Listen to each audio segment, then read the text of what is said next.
Hello' everyone, স্বাগতম জনাইছোঁ মোৰ অন্য এটি ভিডিঅ'লৈ।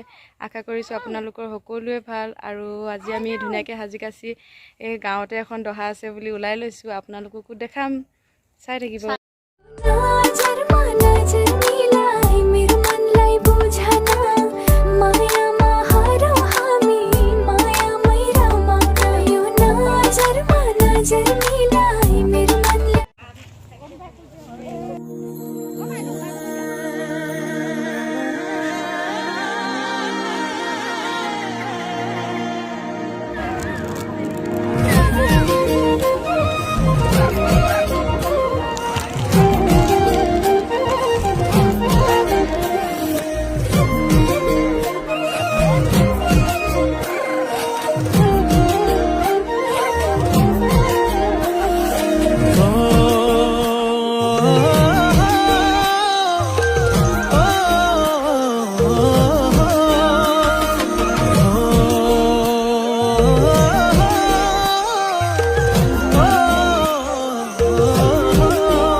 সাগৰত উঠি ভাহি ঘূৰি